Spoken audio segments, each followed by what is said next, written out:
Ayo, segera download Quran Tadabbur, tafsir dalam genggaman Anda.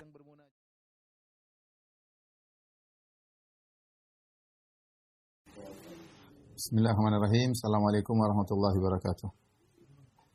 Alhamdulillahi ala ihsanih wa syukru lahu ala taufiqihi wa amtinanih wa asyhadu an la ilaha illallah wahdahu la syarika lahu ta'ziman li sya'nih wa asyhadu anna Muhammadan abduhu wa rasuluhu da'ila ridwanih. Allahumma shalli alaihi wa ala alihi wa ashabihi wa ikhwanih. Para ikhwan dan akhwat, para jamaah Masjid Al-Ikhlas Duku Bima yang dimuliakan oleh Allah Subhanahu wa taala. Insyaallah pada kesempatan kali ini kita diperkenankan kembali oleh Allah untuk mempelajari ayat-ayatnya, dan kita masih melanjutkan pembahasan kita surat Al-Maidah sekarang pada ayat ke-18. Allah Subhanahu wa taala berfirman, "Wa qalatil yahudu wan nasara nahnu abna'ullahi wa ahibba'uh qul falima yu'adzibukum bidzunubikum bal antum basyarum mimman khalaq yaghfiru liman yasha'u wa yu'adzibu man yasha' walillahi mulkus samawati wal ardi wa ma bainahuma wa ilaihil masir." Artinya orang-orang Yahudi dan Nasara mengatakan kami ini adalah anak-anak Allah dan kekasih-kekasihnya. Katakanlah, maka mengapa Allah menyiksa kamu karena dosa-dosamu? Kamu bukanlah anak-anak Allah dan kekasih-kekasihnya, tapi kamu adalah manusia biasa di antara orang-orang yang diciptakan. Dia mengampuni bagi siapa yang dikehendakinya dan menyiksa siapa yang dikehendakinya.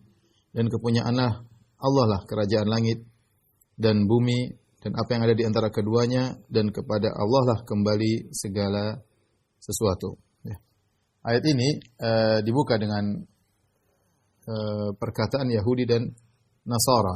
Ya. Mereka mengatakan pengakuan mereka, nahnu abna'ullahi wa ahibba'uh. Kami adalah kekasih-kekasih Allah, adalah anak-anak Allah dan kekasih-kekasih Allah. Sini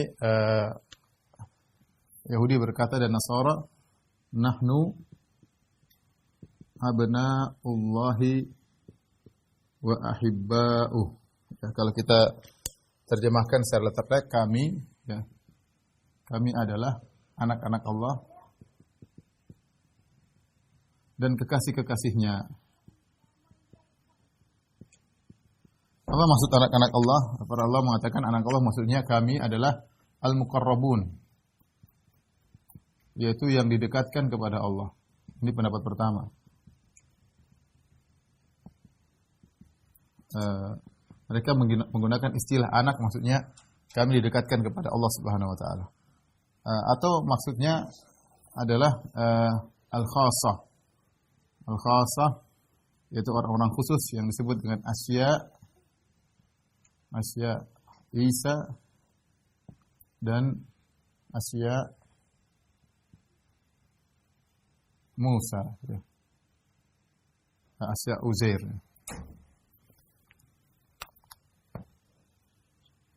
Ini bisa dilihat dijelaskan oleh Al-Alusi dalam Ruhul Ma'ani. Jadi kata mereka, maksudnya anak-anak Allah yaitu kami pengikut Nabi Isa.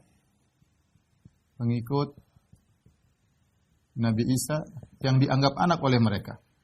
Yahudi berkata, ini Nasara, kami pengikut Uzair. Uzair yang dianggap anak Allah.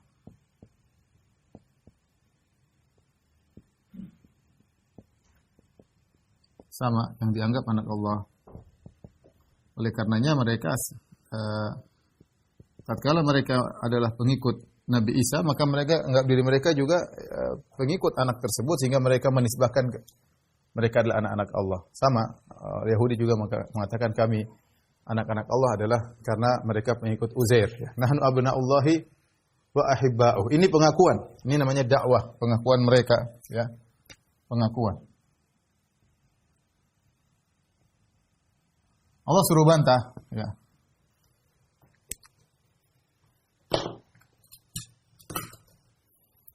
Kata Allah Subhanahu wa taala, "Qul," katakanlah wahai Muhammad, "Falima yu'adzibukum bidzunubikum."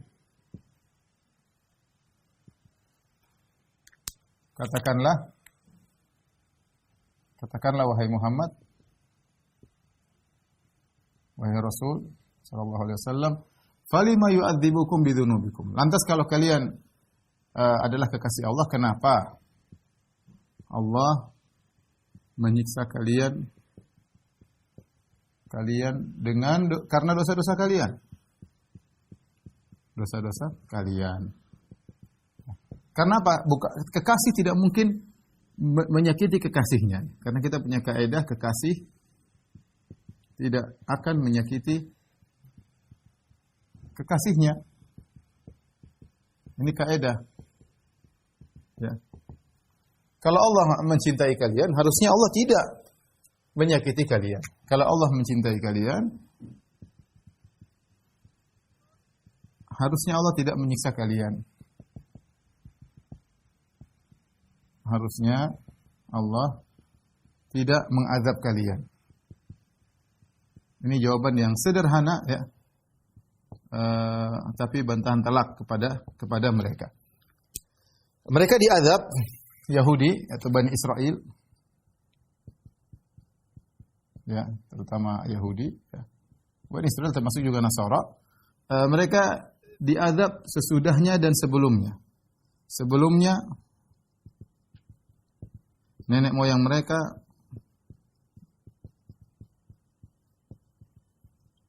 diazab di dunia menjadi monyet dan babi-babi.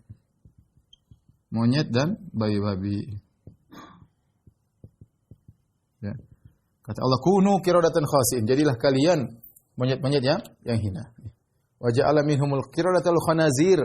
Ya. Allah jadikan di antara mereka monyet-monyet dan babi-babi.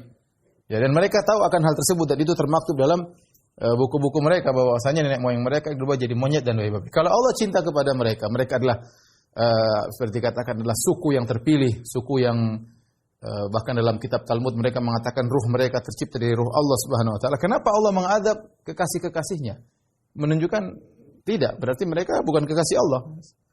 Ya. Yang kedua, mereka sendiri mengaku sesudahnya di masa depan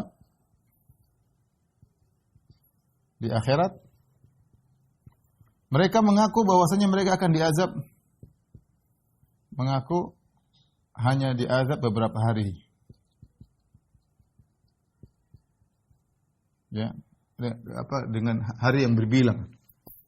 Diazab dalam jumlah hari yang berbilang.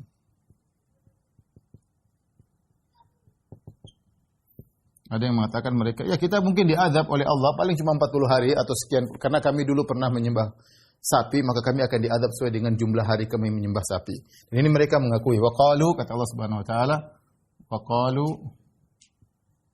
lan tamassana an-nar illa ayyaman ma'dudah. Ya. Qul afattakhadhtum indallahi ahdan fala yukhlifallahu ahdah.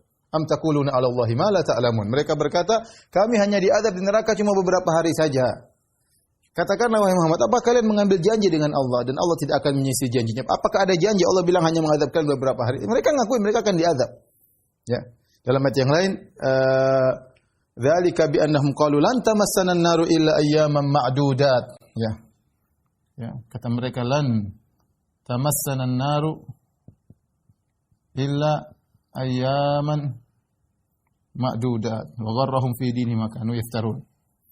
Kata mereka kami hanya diazab cuma beberapa hari. Nah, kalian sudah tahu kalian pernah diazab jadi monyet babi-babi. Kalian juga ngaku bakalan akan diazab di neraka. Lantas kalian kenapa mengaku dicintai oleh Allah Subhanahu wa taala?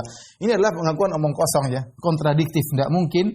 Jadi kontradiktif antara pengakuan dengan kenyataan.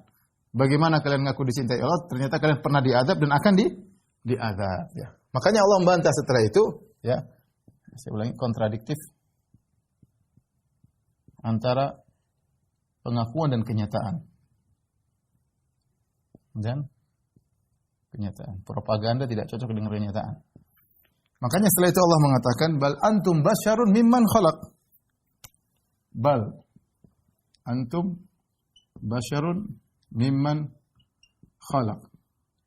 Yaghfiru liman yasha wa yu'adzibu man yasha. Lillahi mulku samawati wal ardi wa bainahuma wa ilaihil masir. Ya. Akan tapi kata Allah bal, artinya ini akan tetapi. Kalian itu Basyaran mimman khalaq, seperti manusia-manusia yang lain. Seperti halnya manusia yang lain yang Allah ciptakan. Ya. Ada yang Allah maafkan dan ada yang Allah azab, terserah Allah Subhanahu wa taala. Yaghfir liman yasha wa yu'adzibu man yasha. Allah memaafkan yang Allah kehendaki, ampuni yang Allah kehendaki.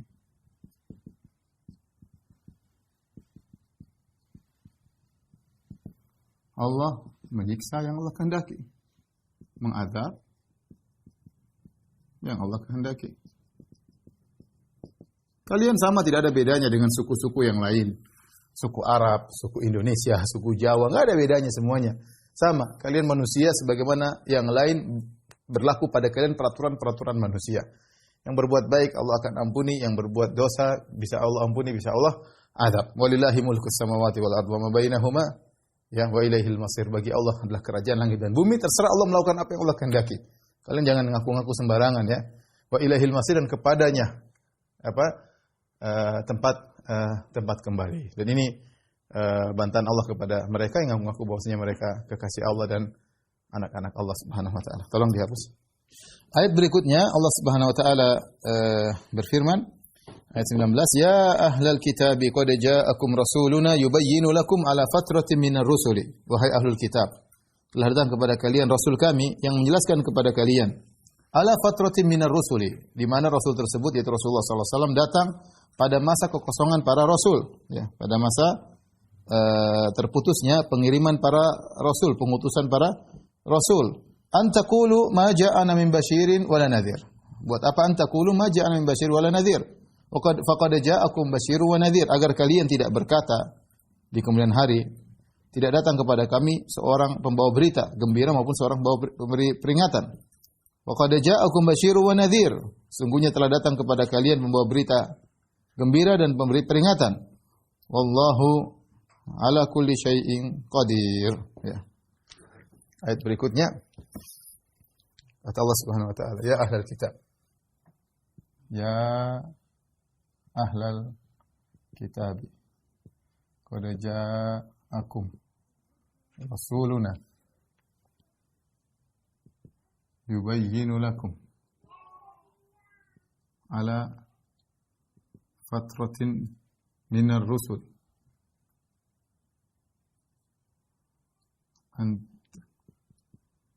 an taqulu ma ja'ana min basyirin wala nadhir. Faqad ja'akum basyir wa nadhir. Faqad ja'akum basyirun wa nadhir. Wallahu ala kulli syai'in qadir. Baik, ini ayat 19, kata Allah, perhatikan, ya ahlul kitab, wahai ahlul kitab. Wahai ahlul kitab. Di sini Allah memberi nasihat kembali. Allah kembali memberikan nasihat. Allah memberikan mau'izah, nasihat setelah Allah membantah mereka dalam ayat-ayat sebelumnya. Setelah Allah membongkar ya kesalahan-kesalahan mereka. Ya, karena sebelumnya kesalahan-kesalahan mereka pada ayat-ayat sebelumnya. Tentang kesedihan mereka, tentang mereka menyembunyikan ayat-ayat Allah Subhanahu wa taala telah kita bahas pada pertemuan-pertemuan sebelumnya. Kali ini Allah lagi memberi nasihat kepada mereka, ya ahlal kitab. Kata para ulama, ya ahlal kitab di sini ini panggilan penghormatan, artinya panggilan sopan ya, untuk mengingatkan mereka bahwasanya mereka ahlul kitab. Mereka pernah dimuliakan oleh Allah dengan diberikan Alkitab, tapi mereka menyimpang. Hendaknya mereka kembali kepada ajaran-ajaran Alkitab yang sungguhnya. Jangan mereka sembunyikan, jangan mereka takwilkan, tafsirkan sembarangan. Jadi memang dipanggil sesuai dengan dengan mereka berhak mendapatkan panggilan tersebut. Kata para ulama di antara fungsinya agar mereka kembali kepada sifat yang telah Allah berikan kepada mereka. Ahlul kitab. Mereka tidak sama dengan kaum musyrikin. Mereka tidak sama dengan kaum-kaum yang lain. Ya ahlul kitab, wahai ahlul kitab, wahai orang-orang yang pernah dimuliakan oleh Allah, diberikan Alkitab, Taurat dan Injil. Ya, kembalilah kepada ajaran kalian yang benar ya. Ya ahlul kitab. Qad ja'akum rasuluna, telah datang kepada kalian rasul kami, ya. Telah datang kepada kalian rasul kami. Perhatikan di sini Allah mengatakan rasul kami, jadi yaitu Rasulullah SAW. Rasulullah. Ketika rasul yang di mana di sini Allah mengatakan rasul kami. Untuk menunjukkan bahwasanya, untuk menunjukkan Muhammad itu hanyalah utusan. Muhammad hanyalah utusan, tidak memiliki, ya, kekuasaan rububiyah. Rububiyah mengatur alam tidak ada, bukan Tuhan, bukan apa-apa. Hanya sekedar utusan kami. Tidak seperti yang kalian persangkakan tentang Nabi Isa. Ya, tidak seperti keyakinan kalian terhadap Isa dan Uzair, terhadap Uzair dan Isa. Ya. Muhammad rasul kami, orang mulia, tapi kami utus, kami yang kasih tugas, dia bukan Tuhan. Ya. Makanya Allah mengatakan, qad ja'akum rasuluna. Apa tugasnya? Yubayyinu lakum, menjelaskan kepada kalian. Bagi kalian. Apa yang dijelaskan, ya? Apa yang dijelaskan? Semua yang berkaitan dengan al-matalibul ilahiyah. Kemudian syariat. Ya, untuk menjelaskan masalah akidah dan masalah syariat, ya. Yang kalian perlukan. Akidah, syariat, hukum-hukum yang kalian perlukan dalam kehidupan kalian. Yubayyinu lakum. Rasulullah datang menjelaskan kepada kalian. Kemudian kata Allah, ala fatratim minar rusul. Perhatikan sini, ala fatratim minar rusul. Diutus, Nabi diutus di zaman lagi kekosongan. Nabi SAW diutus di zaman, ya, di zaman putusnya atau berhentinya pengiriman para rasul. Pengiriman para rasul. Baik, di sini kalimat ini ada beberapa faedah yang bisa kita ambil dari perkataan Allah, kami mengutus rasul tersebut diutus di zaman ala fatratin minar rusul. Di zaman terputusnya para rasul. Sebagai faedah-faedah, yaitu pertama Rasulullah Rasulullah sallallahu alaihi wasallam bukanlah perkara yang baru. Bukanlah perkara yang baru. Diutusnya Rasulullah maksudnya. Diutusnya Rasulullah SAW bukanlah perkara yang baru. Karena sebelumnya telah diutus para rasul. Sebelum beliau telah diutus para rasul. Jadi jangan kalian merasa ini aneh. Ya, telah diutus para rasul. Jadi jangan kalian merasa aneh, ya. Jangan kalian merasa aneh. Rasulullah juga adalah di antara para rasul. Kemudian diutus di masa fatrah, di masa kekosongan. Yang menunjukkan, ya, kalian ahlul kitab, ya, khususnya benar-benar membutuhkan petunjuk, benar-benar menunjukkan hidayah, benar-benar sedang membutuhkan hidayah karena terlalu lama, ya, terlalu lama. Baik. Jarak antara Nabi Isa dengan Nabi Muhammad, jarak Nabi Isa alaihissalam dengan Nabi Muhammad sallallahu alaihi wasallam, ya, berapa tahun? Allah alam, Nabi Muhammad lahir 571, ya. Kalau tidak salah, saya juga sudah lama tidak baca di Masehi. Kemudian Nabi Isa wafat sekitar 30-an Masehi, ya, 30-an Masehi. Berarti jarak sudah sangat jauh, ya, antara fatrahnya, ya, antara wafatnya Nabi Isa dengan Nabi Muhammad SAW sekitar 540 Masehi, kurang lebih. Ini sekitar pendekatan saja. 541 Masehi misalnya. Ini masih kalau dikonversikan ke Hijriyah, ya, kurang lebih berapa tuh?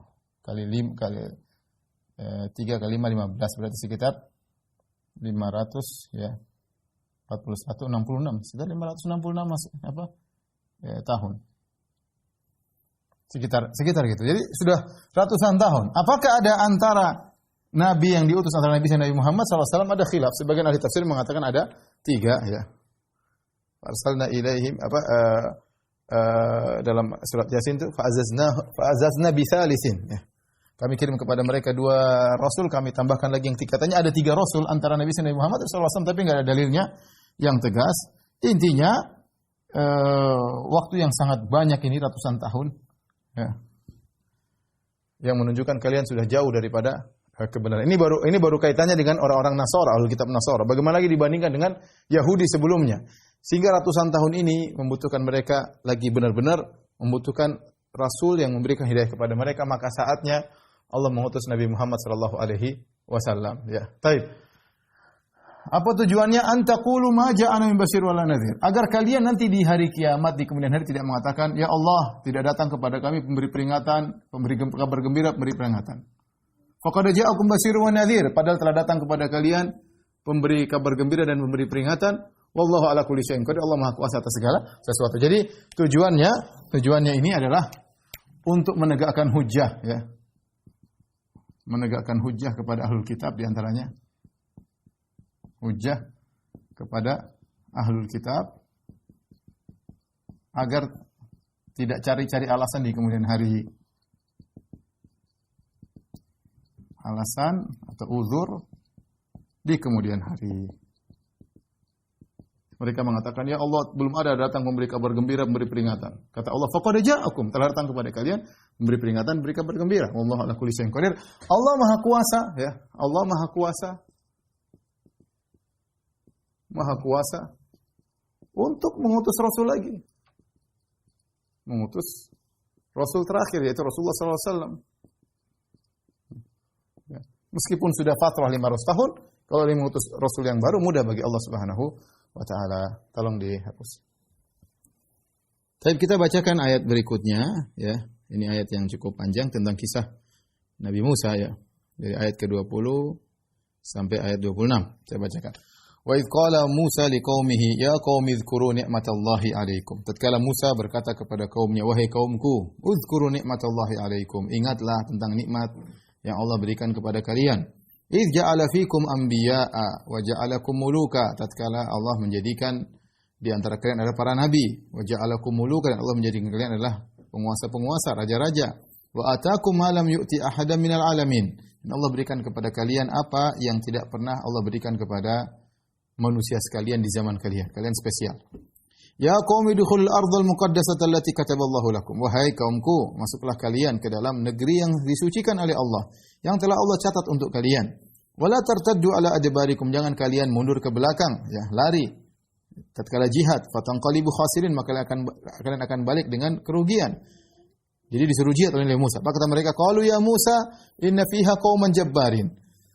Mereka berkata, wahai Musa, sungguhnya dalam negeri tersebut, yaitu Palestina, ada kaum-kaum yang jabbar, yaitu yang sombong, yang apa namanya, zalim. Wa inna lan nadkhulaha hatta yakhruju minha. Kami tidak akan masuk ke dalam negeri Palestina sampai mereka keluar darinya. Fa yakhruju minha fa inna dakhilun. Kalau mereka keluar, kami akan masuk. Qala rajulani minal ladzina yakhafuna an amallahu alaihima. Berkatalah 2 orang dari orang-orang yang takut kepada Allah dan Allah berikan nikmat kepada mereka berdua. Apa kata mereka? Menasihati kawan-kawannya, udkhulu alaihimul bab. Masuklah kalian ke dalam pintu kota tersebut. Fa idza dakhaltumuhu fa innakum ghalibun. Kalau kalian masuk ke dalam pintu tersebut, kalian akan menang. Wa 'alallahi fatawakkalu, dan bertawakallah kepada Allah Subhanahu wa taala in kuntum mu'minin, kalau kalian beriman. Apa kata mereka? Dinasihati oleh 2 orang kawan mereka, tetap aja mereka ngeyel. Qalu ya Musa inna lan nadkhulaha abadan madamu fiha. Wahai Musa, kami tidak bakalan masuk dalam kota tersebut selama orang-orang jabbar, orang-orang yang besar-besar, yang sadis-sadis tersebut masih ada dalam Palestina. Fadhhab anta wa rabbuka faqatila, pergilah engkau dan Tuhanmu berperang di sana. Innaha huna qa'idun, kami akan nunggu di sini hasilnya. Ya, kami nunggu nonton aja, kalian berperang berdua. Kami enggak. Qala rabbi inni la amliku illa nafsi wa akhi. Maka berkatalah Nabi Musa ketika itu, ya Rabbku, aku tidak bisa menguasai, tidak bisa perintah kecuali diriku, wa akhi, dan saudaraku, ya Harun. Fafruq bainana wa bainal qaumil fasiqin. Maka berilah keputusan atau perpisahan antara kami dengan orang-orang yang fasik tersebut. Qala fa innaha muharramatun alaihim. Kata Allah, sungguhnya Palestina tersebut haram bagi kalian. Bagi mereka. Arba'ina sanatan yatihuna fil ard. Sungguhnya mereka 40 tahun akan terombang-ambing, kebingungan, tersesat di atas muka bumi. Fala ta'sa 'alal qaumil fasiqin. Maka janganlah engkau merasa sedih terhadap orang-orang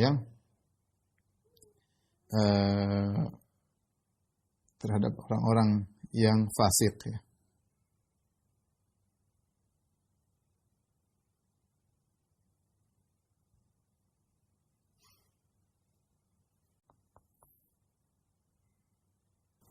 Baik, kita lanjutkan tentang ayat ini, tentang kisah. Jadi ketika Nabi Musa alaihissalam bersama para pengikutnya kabur dari kejaran Fir'aun, kemudian sebagaimana kita sering sampaikan, kemudian mereka selamat pada tanggal 10 Muharram, di mana Fir'aun dan bala tentaranya ditenggelamkan oleh Allah Subhanahu wa taala di Laut Merah. Setelah itu mereka kemana? Mereka pergi berjalan menuju Palestina, ke kampung halaman mereka yang asalnya. Bukankah asalnya Yahudi atau Bani Israel asalnya dari situ, karena Yakub alaihissalam dulu di situ. Kemudian cerita sebagaimana kita sering ceritakan, kemudian Nabi Yusuf alaihissalam pergi ke Mesir.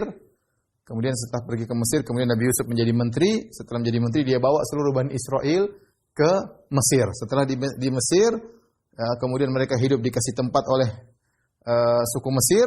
Kemudian ternyata penguasa berganti. Nabi Yusuf meninggal dunia, penguasa berganti, diganti dengan Fir'aun. Akhirnya Fir'aun zalim, kemudian memperbudak Bani Israel. Sampai akhirnya beratus-ratus tahun Allah pun mengutus Nabi Musa alaihissalam. Nabi Musa ini yang berhasil kemudian bawa lari Bani Israel dari kejaran Fir'aun. Ketika Fir'aun dan bala tentaranya tenggelam, mereka ingin balik ke kampung mereka. Kemana? Ke Palestina. Ketika sampai di Palestina, disitulah Allah menyuruh mereka untuk berjihad. Ya, Allah menyuruh mereka untuk berjihad melawan orang-orang yang ada dalam kota Palestina. Ya. Kata Allah Subhanahu wa taala, "Wa idz qala Musa liqaumihi wa idz qala Musa liqaumihi ya qaumi dzkuru ya qaumi dzkuru ni'matallahi 'alaikum ya qaumi dzkuru ni'matallahi 'alaikum idz ja'ala fikum anbiya'a wa ja'alakum muluka wa ataakum ma lam yu'ti ahadan minal alamin. Ya qaumi dukhulul ardul muqaddasah. Kita lanjutkan nanti. Kata Allah Subhanahu wa taala, dan ingatlah ya tatkala Musa berkata ya, dan tatkala Musa berkata kepada kaumnya, wahai kaumku. Nabi Musa dengan kata-kata yang lembut, wahai kaumku. Nanti kita lihat bagaimana balasan mereka terhadap Nabi Musa. Wahai kaumku. Kata-kata yang lembut. Nabi Musa ini orangnya kuat, jagoan, tapi sangat lembut, memaaf kepada kaumnya, luar biasa. Ya, kuat, jagoan, kalau mukul orang langsung mati, tapi sangat memaafkan kaumnya. Ya. Benar-benar seakan-akan dia merasakan bagaimana penderitaan kaumnya selama di Mesir, sehingga Nabi Musa benar-benar sayang kepada kaumnya. Ya. Wahai kaumku, ingatlah nikmat-nikmat Allah kepada kalian. Ingatlah nikmat-nikmat Allah kepada kalian. Di antaranya, idz ja'ala fikum anbiya. Ketika Allah jadikan para nabi di antara kalian.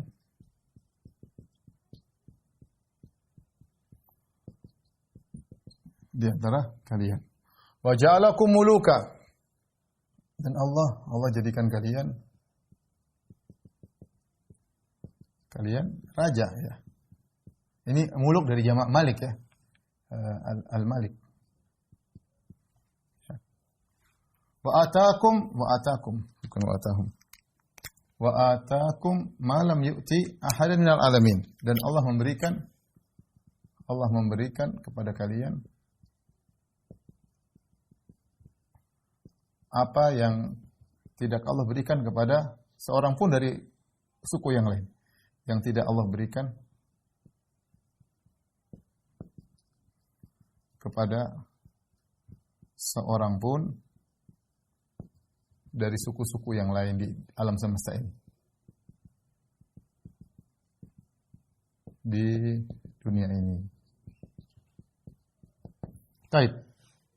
Ini Nabi Musa alaihissalam nyuruh mereka untuk ingat nikmat-nikmat Allah, ya, untuk ingat nikmat-nikmat Allah. Kenapa Nabi Musa menyuruh mereka ingat nikmat-nikmat Allah? Karena mereka mau diperintah untuk berjihad. Mereka yang diperintah untuk berjihad. Nah, kalau seorang sadar akan nikmat yang banyak dari Allah kepadanya, harusnya dia semakin taat. Ya, tidak sama antara orang diberi nikmat sedikit dengan nikmat yang banyak. Nikmat yang banyak mewajibkan seorang harus lebih banyak bersyukur. Seorang tahu diri kalau dia punya nikmat banyak, diberi kesehatan, diberi harta, diberi ketentraman, diberi istri, diberi anak, diberi macam-macam, harusnya dia lebih banyak bersyukur daripada orang-orang yang susah. Karena ini semua adalah menunjukkan bahwasanya nikmat karunia itu mewajibkan syukur, karena setiap nikmat itu ada tanggung jawabnya. Maka Nabi Musa alaihissalam ingatkan tentang nikmat-nikmat.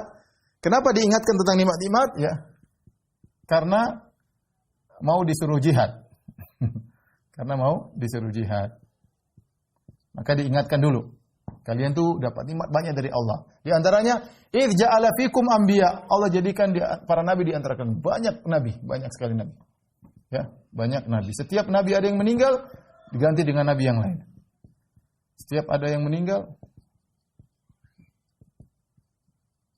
diganti nabi yang lain. Bahkan dalam satu masa bisa beberapa nabi, dan ini luar biasa, ya. Khusus kaum-kaum yang lain nabinya cuma satu, ini bisa satu masa berapa nabi. Dari Musa, Nabi Harun, ya, bayangkan. Kemudian misalnya Nabi Isa, Nabi Yahya, Nabi Zakaria, satu masa, ya. Artinya banyak nabi di antara kalian. Nabi meninggal, datang lagi nabi yang lain. Terus Allah jadikan para nabi banyak di antara kalian. Tidak terjadi pada suku-suku yang lain. Tidak terjadi pada bangsa-bangsa yang lain. Wa ja'alakum muluka, dan Allah jadikan kalian malik. Malik ini apa? Ini ada khilaf di kalangan para ulama. Apa maksudnya? Apakah ada dua tafsiran? Gampangannya gini. Ya. Allah jadikan wa ja'alakum, yaitu artinya ini fi'il madhi. Fi'il madhi artinya Allah past, ya. Past tense. Jadi Allah telah menjadikan kalian raja-raja. Atau wa ja'alakum, ini meskipun fi'il madhi tetapi maknanya mudhari'. Ini bisa dalam istilah bahasa Arab pas, tapi untuk menunjukkan future, untuk masa depan, ya. Kenapa di masa depan diungkapkan dengan fi'il madhi? Karena saking pastinya. Ini dalam kaidah Islam demikian. Beberapa Allah mengungkapkan masa depan, dan ini banyak dalam ayat-ayat. Allah mengungkapkan masa depan dengan fi'il madhi, ya. Untuk apa? Karena saking pastinya terjadi, ya. Ya, karena diungkap dengan fi'il madhi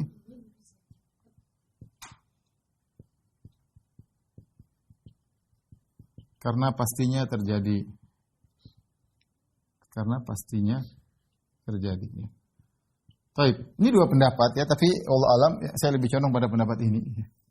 Artinya suatu saat kalian akan menjadi raja-raja, benar. Karena nanti mereka akan menjadi raja-raja, mulai dari raja Talut Malika, dari Talut raja-raja, kemudian nanti Daud, kemudian Sulaiman, ini di masa depan. Tapi ketika zaman Nabi Musa sedang menginginkan nikmat. Nikmat ini tentu masa lalu. Disinilah para ulama ketika kita bicara nikmat masa lalu, padahal mereka belum menjadi raja. Apa maksudnya raja di sini? Maka khilaf di kalangan para ulama. Maksudnya raja karena mereka bukan raja. Raja nanti di kemudian hari. Sementara Nabi Musa sedang menjelaskan nikmat masa lalu. Apa maksud raja di sini? Khilaf, ya. Ada beberapa pendapat. Ada yang mengatakan maksudnya raja di sini adalah merdeka. Merdeka, bebas dari perbudakan. Ya, bebas dari perbudakan. Ya. Sebelumnya kalian diperbudak oleh suku Akbat, sukunya Firaun. Sekarang kalian jadi raja merdeka. Ya. Ini pendapat. Ada yang mengatakan maksudnya raja di sini yaitu punya tempat tinggal, punya istri, anak, pembantu. Ya. Ya. Kalau sudah punya istri, punya anak, pembantu, punya rumah, ya raja lah. Jadi raja di rumah maksudnya. Jadi sudah kata Nabi SAW, man asbaha aminan fi sirbihi, mu'afan fi jasadihi, walahu qutu yaumihi, faka'annama hizat lahu dunya bihadafiriha. Siapa yang di pagi hari dalam kondisi sehat, kondisi aman di rumahnya, badan sehat, ada makanan hari itu, seakan-akan dunia telah datangkan kepada dia seluruhnya. Artinya sudah, apalagi mau dicari? Ini yang maksudnya yang kebutuhan asasi, kebutuhan primer sudah terpenuhi. Ya. Ini pendapat. Ya. Ada yang mengatakan maksudnya mereka punya isi anak. Ada yang mengatakan maksudnya mereka diberi kenikmatan seperti kenikmatan raja-raja. Kenikmatan raja-raja. Apa kenikmatan raja-raja? Itu diberikan manna wa salwa. Ya, makanan turun langsung dari langit. Ya. Kemudian batunya Nabi Musa kalau dipukul keluar air. Ya. Kemudian awan yang menaungi. Ini seperti raja aja. Raja aja di zaman itu tidak ada yang seperti ini. Ya. Tapi intinya Allah alam bisawab. Ini pendapat mungkin saya lebih condong maksudnya mereka bebas dari perbudakan. Ya. Mereka bebas dari perbudakan. Jadi Nabi Musa sedang menceritakan nikmat mereka yang lalu. Kemudian nikmat mereka yang ketiga, ini yang pertama. Allah jadikan banyak nabi. Ya. Yang kedua, Allah jadikan kalian raja. Yang ketiga, Allah memberikan kepada kalian apa yang tidak pernah diberikan kepada seorang pun dari suku-suku bangsa yang lain di dunia ini. Yang ketiga. Ini maksudnya mereka spesial. Mereka suku bangsa spesial. Bangsa terbaik di zaman itu. Di zaman itu. Ya. Dan Allah berikan mereka banyak yang tidak diberikan kepada suku yang lain. Apa yang Allah berikan banyak. Ya. Tadi sudah kita singgung mana salwa. Ya. Mana salwa. Para nabi. Ya. Yang suku-suku di zaman tersebut tidak ada ketika itu. Ya. Kemudian laut terbelah. Ya. Mujizat Nabi Musa alaihissalam, kemudian batu mengeluarkan air.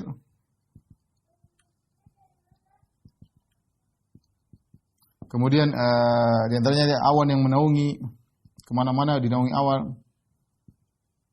Ini tidak diberikan pada suku-suku yang lain ketika itu. Jadi Allah ingatkan, kalian telah diberikan oleh Allah Subhanahu wa taala, ini adalah nikmat agama, nikmat diniyah agama. Kemudian ini adalah nikmat dunia. Taib. Apa maksud Nabi Musa untuk menyebutkan nikmat-nikmat ini sudah kita singgung tadi, untuk berjihad,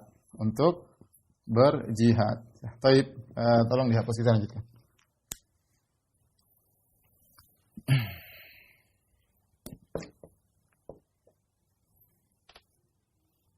Taib, kita akan bacakan dari buku ya. Kalau yang perlu nanti saya tulis di papan tulis, kita lanjutkan ya. Setelah Nabi Musa alaihissalam menyebutkan nikmat-nikmat yang Allah berikan kepada mereka, terutama Allah jadikan mereka bangsa yang spesial, Allah berikan apa yang tidak diberikan kepada bangsa-bangsa yang lain, maka saatnya diberi tugas. Saya ingatkan tadi, semakin orang diberi kenikmatan spesial oleh Allah, maka dia harusnya semakin bersyukur. Ternyata disuruh jihad. Apa kata Nabi Musa? Ya qaumi. Perhatikan, Nabi Musa selalu mengatakan ya qaumi, wahai kaumku. Ya qaumi dukhulul ardhal muqaddasah. Ya kaumku, masuklah kalian ke dalam negeri yang muqaddasah. Maksudnya Palestina. Kenapa Palestina atau Baitul Maqdis disebut dengan negeri yang suci? Kata para ulama, karena disitulah diturunkan para anbiya. Banyak nabi-nabi diturunkan di situ, di daerah Palestina. Sehingga tempat tersebut berkah, kemudian disucikan oleh Allah Subhanahu wa taala. Allati kataballahu lakum, yang Allah tuliskan untuk kalian. Kalian harusnya ke situ. Kalian pulang ke situ, ya. Bertakwa kepada Allah dan tinggal di situ. Kemudian kata Nabi Musa alaihissalam, wala tartaddu ala adbarikum. Jangan kalian mundur. Kalau perang jangan mundur. Jangan balik belakang kabur, maju. Fatanqalibu khasirin, maka kalian akan merugi kalau kalian mundur. Nabi Isa sudah ingatkan. Ini datang perintah. Ayo maju perang. Ya. Pasti menang. Pasti menang. Apa jawaban mereka? Qalu ya Musa inna fiha qauman jabbarin. Wahai Musa, di sana ada orang-orang jabbar. Jabbar itu diartikan oleh para ulama dengan dua. Bisa artinya jabbar, maksudnya jabbarin, maksudnya izam tiwal. Artian pertama itu mereka badannya besar. Badan besar, tinggi, kuat, kelihatan. Sosoknya besar-besar. Ya. Sampai sebagian mereka ada yang mengatakan berapa hasta tingginya, ada yang mengatakan 6 hasta. 6 hasta sekitar 3 meter misalnya. Ya. Intinya tidak seperti biasanya. Ada yang mengatakan 9 hasta tingginya. Wallahu a'lam bishawab. Ya, ini perkataan sebagian ahli tafsir. Tapi pendapat pertama, jabbar maksudnya mereka besar. Pendapat kedua, jabbar maksudnya qaharin, yaitu mutasallitin, yaitu orang yang mujbirin, orang-orang yang zalim, yang kasar, yang kalau maksa orang untuk mengerjakan apa yang mereka mau. Ya, orang-orang bengis. Diartikan cuma ini. Sehingga ketika mereka melihat musuh mereka, ya, ternyata jagoan, kemudian badannya besar, mereka takut. Kata mereka, ya Musa inna fiha qauman jabbarin. Di dalam Palestina ada orang-orang hebat ya Musa, orang perkasa. Wa inna lan nadkhulaha. Kata mereka, kami tidak bakalan masuk hatta yakhruju minha, sampai mereka keluar. Subhanallah. Disuruh ngusir mereka, mereka bilang enggak. Biar mereka keluar sendiri. Ya, kapan mereka mau keluar sendiri? Kita ini disuruh oleh Allah untuk mengusir mereka. Ya, bukan untuk menunggu mereka keluar. Mau sampai kapan mereka mau keluar? Enggak keluar-keluar. Ya, mereka sudah tinggal situ. Ya. Aneh saja mereka. Jadi mereka takut, mereka langsung dengan tidak malu-malu mereka mengatakan, inna lan nadkhula hatta yakhruju minha. Kami tidak bakalan masuk sampai mereka keluar. Fa yakhruju minha fa inna dakhilun. Kalau mereka keluar baru kami masuk. Nah, ini sama aja bohong. Kalau gitu enggak perlu jihad, ya tunggu mereka keluar. Nah, mereka keluarnya kapan? Ya. Ternyata mereka tidak mau. Mereka tidak mau. Maka kemudian ada 2 orang yang menasihati mereka. 2 orang ini ada yang mengatakan, yang pertama adalah Yusha bin Nun, muridnya Nabi Musa yang menemani Nabi Musa ketika mencari Khadir, yang dia nanti akan menjadi nabi setelah Nabi Musa dan Nabi Harun meninggal dunia. Satunya adalah Kalib bin Yufanna. Kalib bin Yufanna. 2 orang saleh di antara sekian banyak orang-orang Bani Israel ketika itu. Allah menyebut 2 orang ini. Qala rajulani minal ladzina yakhafun. Berkatalah 2 orang dari orang-orang yang takut. Ada yang mengartikan takut maksudnya apa? 2 orang ini takut kepada Allah. Ini tafsir yang lebih benar. Ada yang mengatakan 2 orang ini takut. Mereka takut sebagaimana teman-temannya takut, tetapi ketakutan tersebut tetap membuat mereka berkata dengan hak. Kita takut ya, tapi kita harus berjihad. Ya. Karena sudah disuruh oleh Allah Subhanahu wa taala, dan kalau masuk pasti menang. Maka mereka menasihati, kata mereka, an'amallahu alaihima, kata Allah, qala rajulani minal ladzina yakhafun, an'amallahu alaihim. Allah menyebutkan 2 nikmat, 2 sifat mulia 2 orang ini. Pertama, yakhafun, mereka takut kepada Allah. Atau yang kedua, ataupun mereka takut tapi mereka tetap memberanikan diri. Yang kedua, an'amallahu alaihima. Allah memberi nikmat kepada mereka berdua dengan ketakwaan, dengan kesabaran, dengan keteguhan, dengan keyakinan. Udkhulu alaihimul bab. Masuklah kalian melewat pintu untuk lawan mereka. Masuk ke Palestina. Kata mereka, fa idza dakhaltumuhu fa innakum ghalibun. Kalau kalian bisa masuk, kalian pasti menang. Tinggal masuk aja, masuk menang. Masuk menang. Ya. Wa 'ala Allahi fatawakkalu, namun syaratnya bertawakal kepada Allah. In kuntum mu'min, kalau kalian beriman. Sudah, ini nasihat yang luar biasa di puncak ketakwaan, di puncak tawakal. Tinggal masuk perang sudah dijamin menang. Kalau kalian beriman kepada Musa alaihissalam, Musa enggak pernah bohong. Musa bilang kalau masuk pasti menang. Sudah, masuk aja. Alaihissalam bilang kalau masuk pasti menang. Fa idza dakhaltumuhu fa innakum ghalibun. Kalau kalian masuk kalian pasti menang. Tapi syaratnya wallahi fatawakkalu. Bertawakallah kepada Allah Subhanahu wa taala. In kuntum mu'min, kalau kalian beriman. Apa kata mereka? Sudah dinasihati Nabi Musa, dinasihati oleh 2 orang ini, mereka tetap ngeyel. Kata mereka, qalu ya Musa inna lan nadkhulaha abadan. Sekarang lebih kencang lagi. Kalau tadi kami tidak bakalan masuk, sekarang lebih parah. Wahai Musa, kami tidak bakalan masuk selama-lamanya. Percuma kau nasihati kami. Artinya mereka sudah membuat keputusan, kami bakalan ngeyel abadi. Kata mereka, inna lan nadkhulaha, kami tidak bakalan masuk. Tambah lagi, abadan, selama-lamanya, madamu fiha. Kalau mereka masih di sana, selama-lamanya kami tidak bakalan masuk. Apakah cukup sampai di situ? Mereka ngejek. Fadhhab anta wa rabbuka faqatila. Pergilah engkau wahai Musa. Anta, kasar sekali. Engkau pergi sana sama Tuhanmu. Faqatila, silakan kalian berdua berperang. Inna hahuna qa'idun, kami nunggu di sini. Subhanallah. Ngeyel luar biasa. Makanya ini menunjukkan apa ya? Bagaimana Bani Israel terlalu parah ketika itu. Lihat Nabi Musa dengan penuh kelembutan mengatakan ya qaumi, wahai kaumku, wahai kaumku. Mereka bilang bukan bilang wahai Nabiullah, wahai Rasulullah Musa. Hei Musa, kasar ngomongnya. Kami tidak bakalan masuk. Pergilah ente sama Rob ente, bayangkan kasar. Idhab anta wa rabbuka faqatila. Pergilah engkau. Tidak mengatakan ya Rasulullah, wahai Nabiullah. Subhanallah, kasar mereka kepada Nabi Musa. Dan ngejek, ente pergi aja sama Tuhan, ente kita nunggu di sini. Subhanallah. Makanya ketika para sahabat akan perang dalam perang Badar, ya. Kemudian Nabi Muhammad SAW menunggu perkataan suku Ansar. Maka suku Ansar kemudian mereka berkata, ya Rasulullah, lau hutta binal bahra, la hutnahu ma'ak. Ya. Walau balagta bina barkal dhumat, la balagna ma'ak. Ya. Wala takhallafa minna ahad. Kata dia, ya Rasulullah, kalau kau ngajak kami, jangan ragu dengan kami ya Rasulullah, kata kaum Ansar. Kalau engkau mengajak kami masuk dalam lautan, kami akan masuk.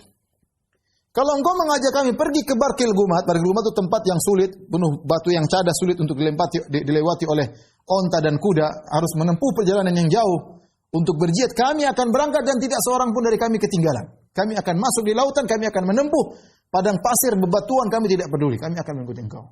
Dan kami tidak akan berkata seperti perkataan Bani Israel kepada Musa, idhab anta faqatila innaha huna qa'idun. Kami tidak akan berkata seperti perkataan Bani Israel, pergilah engkau dan Tuhanmu perang, kami nunggu. Tetapi kita berkata, idhab anta wa rabbuka faqatila inna ma'akum muqatilun. Tapi kami berkata, wahai Rasulullah, pergilah engkau dan Tuhanmu berperang, kami akan bersama kalian berperang. Dan ini perbedaan antara para sahabat Nabi Muhammad SAW dengan para sahabat Nabi Musa alaihissalam. Ketika para sahabat Nabi Musa atau kaum Nabi Musa sudah mengucapkan kata-kata yang pedas, ngejek, merendahkan, maka Nabi Musa hanya pasrah. Dan saya bilang tadi, Nabi Musa orang yang sangat sabar. Sangat sabar, benar-benar penyayang kepada kaumnya, ya. Jangan kepada kaum dia, kepada kita kaum Muhammad SAW dia sangat sayang, ya. Makanya ketika Nabi SAW turun dari langit kemudian mengabarkan diperintahkan 50 waktu, Nabi Musa yang nasihati, minta keringanan sampai jadi 5. Bayangkan betapa sayang Nabi Musa kepada kita, kepada kaum juga dia sangat sayang. Maka ketika kaumnya mengucapkan kata-kata yang kasar kepada dia, perendahan, pengejekan, maka dia bersyakwa, mengeluh kepada Allah. Hanya kepada Allah dia bisa mengeluhkan. Dia mengatakan, qala rabbi inni la amliku illa nafsi wa akhi. Ya Rabbku, aku tidak bisa mengatur kecuali diriku dan saudaraku. Itu Harun aja. Ada yang mengatakan, qala rabbi inni la amliku illa nafsi wa akhi. Maksudnya, wa akhi aidan la yamliku illa nafsahu. Artinya, kami ya sudah. Saya hanya bisa ngurus diri saya, tidak bisa nyuruh orang lain. Saudaraku Harun juga hanya bisa memerintahkan diri, tidak bisa memerintahkan orang lain. Bagaimana lagi? Mereka kayak begitu. Dia keluhkan kepada Allah Subhanahu wa taala. Kemudian Nabi Musa berdoa, "Fafruq bainana wa bainal qaumil fasiqin." Kalau begitu ya Allah, putuskanlah antara kami dengan mereka, ya. Pisahkanlah antara kami dengan orang-orang yang fasik tersebut, ya, karena mereka kasar kepada Nabi Musa, ya. Allah mengabulkan permintaan Nabi Musa alaihissalam. Qala fa innaha muharramatun alaihim. Sungguhnya Palestina haram bagi mereka. Arba'ina sanatan, 40 tahun mereka akan terombang-ambing, kebingungan. Yatihuna fil ard, tersesat di bumi. Fala ta'sal qaumil fasiqin, dan jangan kau sedih terhadap orang-orang fasik. Subhanallah, kata para ulama, Allah mengatakan fala ta'sa 'alal qaumil fasiqin, jangan kau sedih. Kami sudah beri keputusan wahai Musa, mereka akan tersesat 40 tahun atau mereka akan terombang-ambing selama 40 tahun. Maka jangan kau sedih. Kenapa? Karena Nabi Musa dikenal sangat syafuk, sangat sayang kepada umatnya. Allah tidak ingin Nabi Musa berdoa, ya Allah, jangan kasih hukuman kepada mereka. Makanya Allah bilang, jangan kau sedih, ya. Saya akan tetapkan hukuman bagi mereka 40 tahun mereka terombang-ambing. Dan lihat, saya sampaikan, Nabi Musa adalah nabi yang sangat sayang kepada kaumnya. Ya. Lihatlah bagaimana kaumnya membangkang. Bolak-balik kalau kita baca surat Al-Baqarah tentang pembangkangan kaumnya, Nabi Musa tidak mukul mereka sekali mukul langsung tewas. Kemudian bagaimana Nabi Musa pernah dituduh macam-macam. Nah, kalau kita baca ceritanya kurang ajar mereka ini ya. Sampai Nabi Musa pernah dituduh punya penyakit di sekitar kelaminnya ya. Sampai mereka nuduh Nabi Musa, Nabi Musa tidak mau mandi sama kita karena punya penyakit. Bayangkan nabinya diejek. Ya. Ya, sebagaimana hadis yang ma'ruf ya dalam Sahih Bukhari ketika Nabi Musa mandi di tempat sendiri, kemudian kaumnya mandi di tempat sendiri, kemudian mereka nuduh Nabi Musa punya penyakit di sekitar biji kemaluannya. Ya. Tapi intinya itu sudah pembahasan yang lain. Tapi Nabi Musa tidak marah, tidak mukul mereka. Nabi Musa, makanya ketika Allah tahu Nabi Musa sangat sayang kepada kaumnya, Allah mengatakan jangan sedih atas apa yang aku putuskan kepada mereka, ya, kepada mereka. Taib. Datang sebagian riwayat dalam buku-buku tafsir disebutkan, ya, di antaranya tafsir Qurtubi, Al-Qurtubi, bahwasanya yang tinggal di kota Palestina, kenapa mereka tidak mau masuk? Karena yang tinggal di Palestina adalah raksasa, orang-orang badan besar. Ya. Sampai disebutkan di antaranya ada seorang bernama Uj bin Unak atau Uj bin Nuk, yang tingginya adalah 3.333 hasta. Kalau setiap hasta adalah setengah meter, berarti 3.333 sekitar 1,5 kilometer tingginya.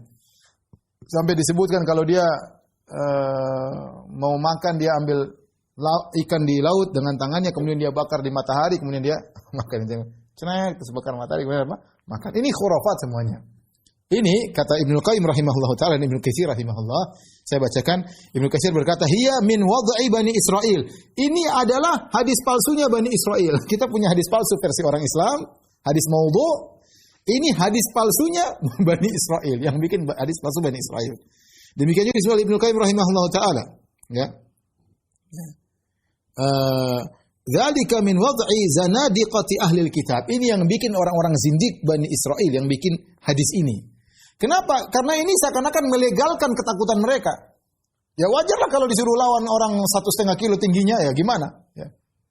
Mereka mengatakan, wah wajar kita takut. Ya, Musa suruh maju sendiri perang. Ya. Jadi semua khurafat tidak benar, dibantah oleh ini hadis palsu versi Bani Israil. Kemudian juga dibantah oleh Ibnu Katsir dalam tafsirnya bahwasanya hadis menunjukkan orang setelah Nabi Adam semakin pendek, ya. Makanya kata Rasulullah SAW, Allah menciptakan Nabi Adam situna dzira'an, tuluhu situna dzira'an, tingginya 60 hasta. Kemudian kata Allah, walam yazil, kata Nabi SAW, walam yazil khalqu yanqusu hatal an. Kemudian manusia berkurang. 60 hasta cuma 30 meter. Ini sementara 1,5 kilo. Tidak benar, ya. Tapi akhirnya mereka tidak jadi berperang. Kemudian mereka diombang-ambingkan dalam 40 tahun. 40 tahun ini kata para ulama, mereka hanya melewati daerah cuma sekitar, ini tafsir dalam buku tafsir. Ya tidak jauh, cuma sekitar 6 farsah kali 9 farsah. Satu farsah sekitar 5 kilo, 5,5 kilo. Jadi mereka hanya muter-muter satu tempat sekitar cuma berapa? 5 kali 6 ya sekitar 30 kilo kali 30 kilo atau 30 kali 40 kilo sekitar gitu. Itu aja mereka putar-putar, mereka berjalan muter lagi. 40 tahun mereka muter-muter enggak bisa keluar di daerah tersebut. Kok bisa ya Ustadz? Itu Allah Maha Kuasa, gampang. Dan mereka jalan ke utara terus nih misalnya. Tetap aja nanti kembali lagi loh. Ini tempat tadi. Jalan lagi terus enggak pernah balik, putar lagi. Allah muter bumi gampang saja, muter apa daerah tersebut balik lagi 40 tahun seperti itu. Disebutkanlah di selama 40 tahun itulah terjadi kejadian-kejadian seperti manna wa salwa, Allah turunkan kepada mereka, awan menaungi mereka, batunya Nabi Musa mereka ajak bawa-bawa, kalau dipukul keluar 12 mata air.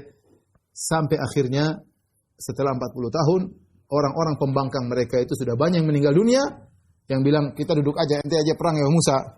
Akhirnya tinggal anak-anak mereka yang kemudian perang, ya. Disebutkan di antaranya adalah ada yang mengatakan Nabi Musa, Nabi Harun meninggal di daerah situ. Nabi Musa, Nabi Harun meninggal di masa tersesat tersebut. Akhirnya tugas mereka diambil oleh Yusha bin Nun.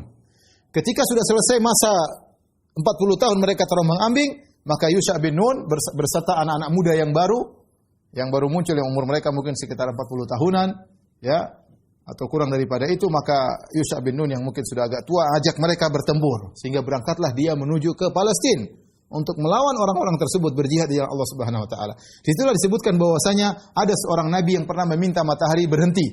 Itulah Yusha bin Nun. Dijelaskan oleh Al-Qurtubi rahimahullah taala, kenapa dia minta matahari berhenti? Karena dia ingin selesaikan hari tersebut, sudah asar, kalau malam harus berhenti, sementara besok hari Sabtu mereka tidak berperang. Sehingga dia minta, ya Allah, ya saya punya tugas, berhentikanlah matahari. Maka matahari berhenti kemudian berperang sampai selesai, akhirnya masuk dalam kota Palestina. Ada yang mengatakan Nabi Musa belum meninggal. Nabi Musa kemudian berjalan bersama Yusha bin Nun, kemudian ikut berperang dan akhirnya menaklukkan kota Palestina. Di akhir pembahasan kita ini saya ingin menyampaikan tentang wafatnya Nabi Musa alaihissalam sebagaimana disebutkan oleh Al-Imam Al-Qurtubi rahimahullahu taala. Nabi Musa bagaimana wafatnya? Ya. Disebutkan bahwasanya dalam Sahih Bukhari, ya, Allah mengirim malaikat untuk mencabut nyawa Nabi Musa. Kemudian ketika datang malaikat masuk ke dalam rumah Nabi Musa kemudian memukul wajah malaikat tersebut sampai matanya cacat atau luka. Ya. Kemudian malaikat tersebut, ya, pergi melapor kepada Allah Subhanahu wa taala. Ya. Ya. Dia pun lapor kepada Allah Subhanahu wa taala. Ya, bahwasanya Nabi Musa tidak mau mati. Ya. Hadis ini hadis yang sahih. Kok bisa Nabi Musa mukul malaikat tersebut, ya, sampai matanya? Wallahu a'lam bishawab. Ya, ini kita terima hadis itu sahih, tidak perlu kita ragukan tentang kesahihan hadisnya. Malaikat mungkin ketika berubah jadi manusia, sifat-sifat manusia ada sedikit, ya, mukanya dipukul, wajahnya Nabi Musa tahu sangat kuat.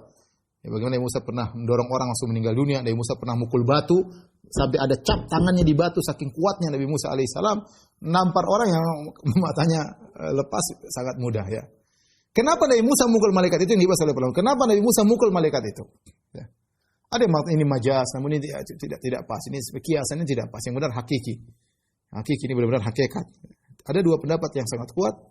Ada yang mengatakan malaikat datang, Nabi Musa tidak tahu, dan dia dalam bentuk manusia, dan dia masuk ke rumahnya tanpa izin, maka Nabi Musa mukul. Ya, Nabi Musa mukul, dan dia berhak untuk memukul orang yang bahkan mencokel matanya, bahkan menusuk matanya. Kalau orang ngintip dalam rumah, apalagi masuk tiba-tiba, boleh dipukul. Ini pertama. Yang kedua, dan ini pendapat dipilih Al-Qurtubi rahimahullah, bahwasanya Nabi Musa alaihissalam, kalau tidak salah yang pertama dipilih oleh Ibnu Hajar, adapun yang kedua dipilih oleh Al-Qurtubi rahimahullah dalam tafsirnya, bahwasanya malaikat tersebut tidak memberi pilihan. Padahal kita tahu setiap nabi kalau mau dicabut nyawanya kasih pilihan dulu. Sehingga Nabi Musa marah karena tidak dikasih pilihan. Intinya, setelah itu Nabi Musa meninggal dunia. Kemudian Nabi Musa meminta agar dia diwafatkan, ya,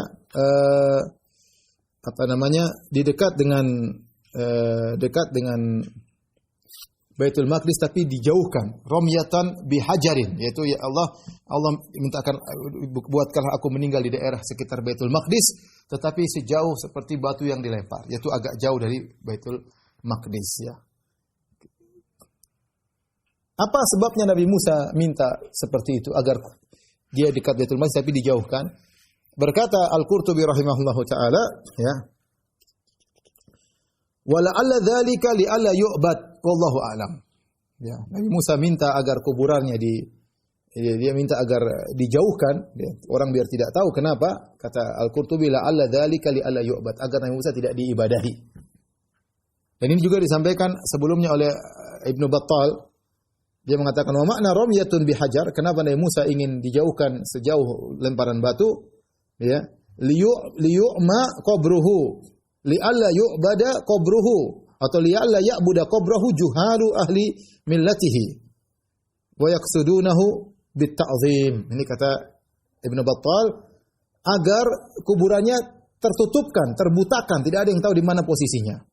Supaya orang-orang jahil di zaman dia tidak beribadah kepadanya, tidak menyembah kuburan tersebut, ya, dan tidak ingin mendatangi kuburan tersebut untuk mengagungkan. Jadi hikmahnya kuburan tersebut tidak diketahui di mana lokasinya sampai sekarang, ya. Taib, apa fungsinya Allah menyebutkan kisah ini? Terakhir kita tutup, yaitu Allah ingin beri hiburan kepada Nabi sallallahu alaihi wasallam. Ya Rasulullah, kalau orang-orang Yahudi di zamanmu ngeyel itu wajar. Wajar. Ini Yahudi sama nabinya juga Bani Israel, ini Bani Israel sama nabinya Bani Israel yang mereka sangat agungkan, Nabi Musa alaihissalam, mereka saja ngeyel, apalagi engkau wahai Rasulullah yang Arab. Sama Nabi Bani Israel, Nabi Musa yang mereka agung-agungkan saja mereka ngeyelin, sampai kurang ajar begitu, apalagi engkau hanya nabi seorang dari Arab. Maka bersabarlah. Karena mereka orang Yahudi, memang orang Bani Israel memiliki sifat seperti itu. Demikian para jemaah Masjid Al-Ikhlas yang dirahmati Allah Subhanahu wa taala. kajian kita pada malam hari ini. Insyaallah kita lanjutkan pada pertemuan berikutnya tentang kisah dua anak Nabi Adam. Yang satu membunuh yang lain, insyaallah pada kesempatan berikutnya. Tapi demikian saja kajian kita. Wallahu ta'ala alam bisawab. Wabillahi taufiq wal hidayah. Assalamualaikum warahmatullahi wabarakatuh.